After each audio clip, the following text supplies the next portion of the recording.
जय श्री कृष्णा। राधे राधे। आज आप लोग सुनेंगे चौथ माता की कथा। एक सेठ सेठानी थे। उनके एक बेटा और बहू थे। बहू सबको भोजन करा के फिर स्वयं भोजन करती। एक पड़ोसन ऐसी भी थी जो रोज पूछती कि बहू आज क्या बनाया खाया है। बहू कहती ठंडो बासी। एक दिन उसके पति ने ऐसा सुनकर विचार किया कि आज तो पकवान बनाए जाए, फिर देखे कि मेरी पत्नी क्या कहती है। उसने तरह तरह के पकवान बनवाए और घर के सभी लोगों ने एक साथ बैठकर भोजन किया। आज भी पड़ोसन ने पूछा तो बहू ने कहा ठंडो बासी। सेठ के लड़के ने सोचा हो ना हो कोई बात अवश्य है जिससे कि मेरी पत्नी ऐसा कहती है। उसने पत्नी से पूछा तुम रोज़ ठंडो बासी खाया ऐसा क्यों कहती हो, जबकि अपन सब ने एक साथ बैठकर कई तरह के पकवान खाए। उसकी पत्नी बोली अपन जो खा रहे हैं वह बाप बूढ़ों की कमाई है। जिस दिन आप कमा कर लाओगे उस दिन मैं समझूंगी कि ताज़ा भोजन कर रहे हैं। अब एक दिन लड़के ने माँ से कहा मैं एक बड़े शहर में कमाई करने जा रहा हूँ। माँ बोली बेटा अपने पास इतना धन है कि खाया नहीं छूटेगा। माँ के मना करने पर भी बेटे ने स्वयं कमाने का दृढ़ निश्चय कर लिया और जाते समय पत्नी से कहा मैं जब तक कमा कर बहुत सा धन लेकर न आऊँ तुम चूल्हे की आग मत बुझने देना। एक दिन चूल्हे की आग बुझ गई तो वह मन ही मन घबराने लगी, कहीं मेरे पति पर संकट तो नहीं आन पड़ा। जल्दी से पड़ोसन में से आग लाकर चूल्हे में रख दूं, ऐसा विचार करके पड़ोस में गई। वहाँ पड़ोसन चौथ माता का व्रत पूजन कर रही थी। पड़ोसन ने कहा थोड़ी देर में आकर ले जाना। बहू ने पड़ोसन से पूछा आप यह व्रत क्यों करती हैं, इससे क्या फल मिलता है। पड़ोसन ने कहा चौथ माता के इस व्रत को करने से अन्य लक्ष्मी मिले और अपनी मनोकामना पूरी हो। अब बहू भी चौथ माता का व्रत करने लगी। दीवार पर चौथ माता बनाई। उस दिन घी गुड़ का चूरमा बनाकर रात्रि को चंद्रमा को अर्घ्य देकर भोजन करती। ऐसा करते करते बहुत दिन हो गए। चौथ माता ने उस बहू के पति को सपना दिया कि साहूकार का बेटा तू जागे कि सोवे, तेरी पत्नी बहुत याद कर रही है। घर जाकर उसकी चिंता मिटा तो दुकान खोलकर कंकु केसर का पगलिया बना के बैठ जा, आज तेरा हिसाब किताब चुकता हो जाएगा। अब तो चौथ माता ने जैसा कहा था वैसा ही हुआ।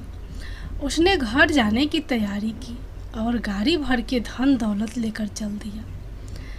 रास्ते में एक बड़ा सा काला नाग फन बहलाए बैठ गया और कहने लगा आज तो मैं तुझे डसूंगा छोड़ूंगा नहीं, आज तेरी आयु पूरी हो गई है। सेठ ने लड़के से कहा आज चौथ माता ने मुझे सपना दिया तो मैं पत्नी से मिलने घर जा रहा हूँ। वहाँ मेरी पत्नी बहुत चिंता कर रही है, मैं उससे मिलकर ज़रूर आऊँगा, तब तुम मुझे डस लेना। नाग ने कहा तुम शपथ पूर्वक कह कर जाओ तो मैं तुम्हें जाने दूँगा, परंतु लौट कर नहीं आए तो तुम्हारे घर आकर मैं तुम्हें डस लूँगा। इस प्रकार सर्प को वचन देकर वह अपने घर पहुंचा। वहां सभी से हंसी खुशी से मिला और भोजन करके उदास होकर बैठ गया। उसकी पत्नी ने उदास होने का कारण पूछा तो पति ने काले नाग वाली बातें बताते हुए कहा यदि मैं उसके पास नहीं जाऊंगा तो वह घर आकर ही मुझे डस लेगा। पत्नी बहुत चतुर थी। उसने कहा कि आप घबराओ नहीं, लेट जाओ, मैं एक उपाय करती हूँ। पत्नी ने कमरे की 7 पीढ़ी सिवार धोई।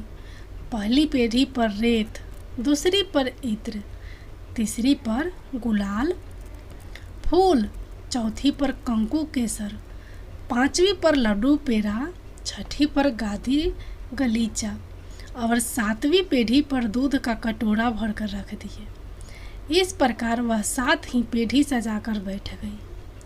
आधी रात होते ही नाग आकर पीढ़ी चढ़ने लगा।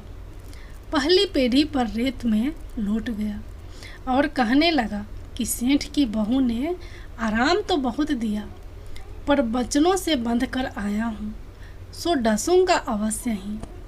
इसी प्रकार 7 पीढ़ियों पर नाग आराम करता हुआ और कहता हुआ कि डसूंगा जरूर।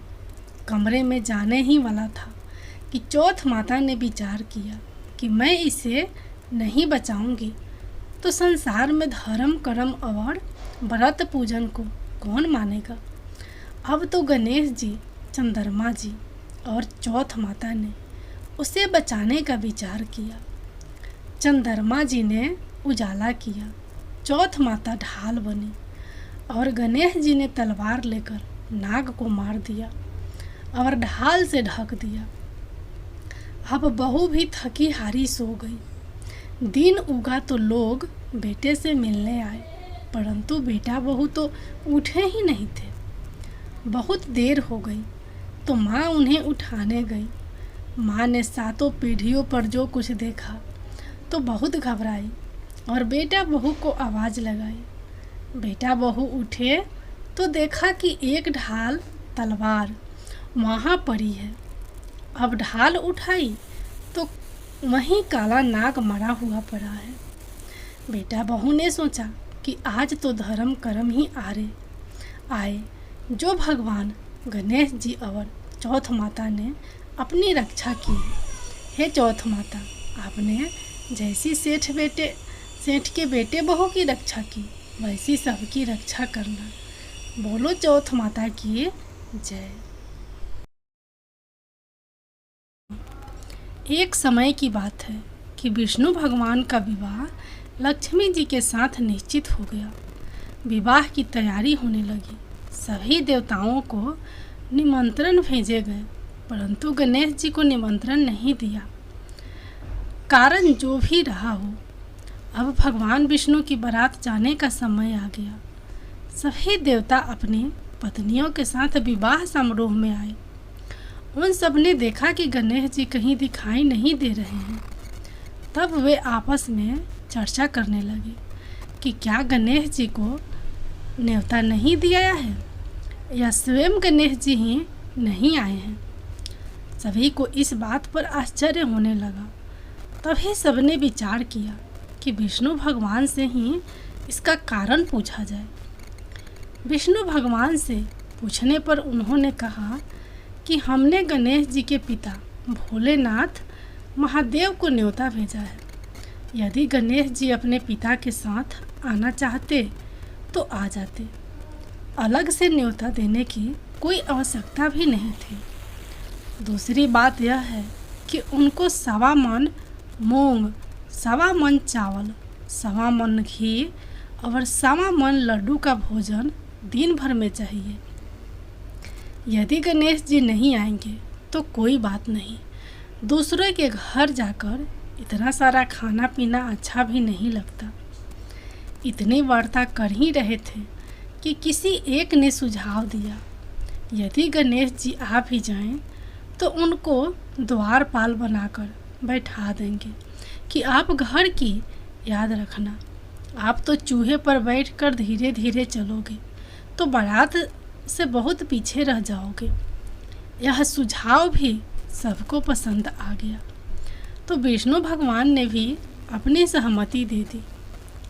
होना क्या था कि इतने में गणेश जी वहाँ आ पहुँचे और उन्हें समझा बुझाकर घर की रखवाली करने बैठा दिया। बारात चल दी।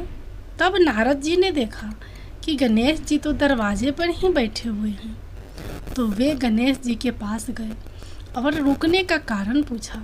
गणेश जी कहने लगे कि विष्णु भगवान ने मेरा बहुत अपमान किया है। नारद जी ने कहा कि आप अपने मूषक सेना को आगे भेज दें तो वह रास्ता खोद देगी, जिससे उनके वाहन धरती में धंस जाएंगे। तब आपको सम्मानपूर्वक बुलाना पड़ेगा। अब तो गणेश जी ने अपनी मूषक सेना जल्दी से आगे भेज दी और सेना ने जमीन पूली कर दी। जब बारात वहाँ से निकली तो रथों के पहिए धरती में धंस गए। लाख कोशिश करे परंतु पहिए नहीं निकले। सभी ने अपने अपने उपाय किए परंतु पहिए तो नहीं निकले, बल्कि जगह जगह से टूट गए। किसी की समझ में नहीं आ रहा था कि अब क्या किया जाए।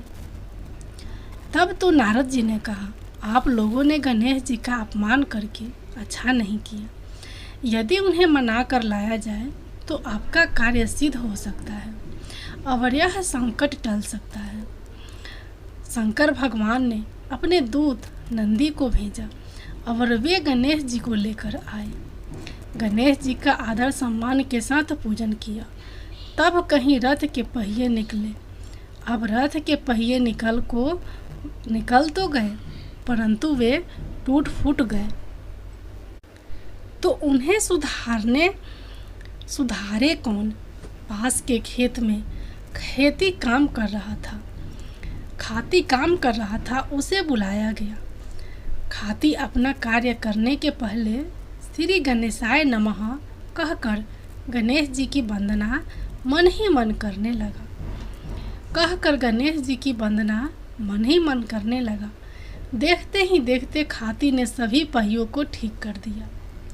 तब खाती कहने लगा कि हे देवताओं, आपने सर्वप्रथम गणेश जी को नहीं मनाया होगा और ना ही उनकी पूजन की होगी, इसलिए तो आपके साथ यह संकट आया है।